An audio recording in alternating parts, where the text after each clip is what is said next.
Hi friends, இன்றைக்கி நம்ம பார்க்கக்கூடியது ஒரு சூப்பரான அஸ்ட்ராலஜி பதிவு. 8ஆம் பாவம். என்னங்க 8ஆம் பாவமா? டேஞ்சர், ஆக்சிடென்ட், சடன் ப்ராப்ளம், இதுதானங்க அஸ்ட்ராலஜர் சொல்லி பயப்படுத்துகிறாங்க. வெயிட் அதர் சைட் ஆஃப் 8ஆம் பாவம் பார்ப்போங்க. வேறு லெவல் ஹிடன் சீக்ரெட்ஸ் இருக்குங்க. Mystery, power, transformation and even hidden secrets of wealth, புதையல் யோகம். ஸோ ஒவ்வொரு ஜாதகத்துலேயும் உங்கள் 8ஆம் அதிபதி எங்கே கனெக்ட் ஆகிருக்காருன்னு பார்ப்போமா? குயிக்காக சொல்கிறேன், நோட் பண்ணிக்கோங்க. இப்போ நான் சொல்லக்கூடியது எல்லாமே லக்னத்துலேருந்து கனெக்ட் பண்ணணும். லக்னத்தில் 8ஆம் அதிபதி இருந்தால் சீக்ரெட்டான பர்சனாலிட்டி, மிஸ்ட்ரியோரா, எல்லாரையுமே சுண்டி இழுப்பீங்க. செகண்ட் ஹவுஸில் இருந்தால் secret wealth, sudden money flow. Third ஹவுஸில் இருந்தால் social network, good contact, build up.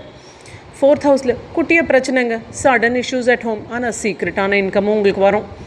Fifth ஹவுஸில் இருந்தால் சீக்ரெட் லவ் அஃபேருங்க. சிக்ஸ்த் ஹவுஸில் இருந்தால் enemies turn into profit resources, சூப்பருங்க. செவன்த் ஹவுஸில் இருந்தால் மேரேஜில் அப்ஸ் அண்ட் டவுன்ஸ் வருங்க. எயித்தில் இருந்தால் சடன் கெயின்ஸ், அன்எக்ஸ்பெக்டட் பெனிஃபிட்ஸ். நைன்த்தில் இருந்தால் fluctuating luck and mood swings, டெஸ்டினியும் கொஞ்சம் அப்ஸ் அண்ட் டவுன்ஸ் இருக்கும், but you can over come.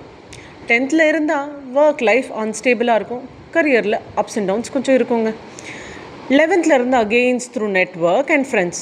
12th இருந்தால் ஐசோலேஷன், ஸ்பிரிச்சுவல் ஜேர்னி, தனிமை. இதில் நீங்கள் ஆன்மீக பாதையை தொட்டுட்டிங்கன்னா வெற்றி உங்களுக்கு உண்டான சாவிதாங்க. இதில் உங்களுக்கு எங்கே இருக்குன்னு கனெக்ட் பண்ணி கமெண்ட் பண்ணி சொல்லுங்கள். தேங்க்யூ.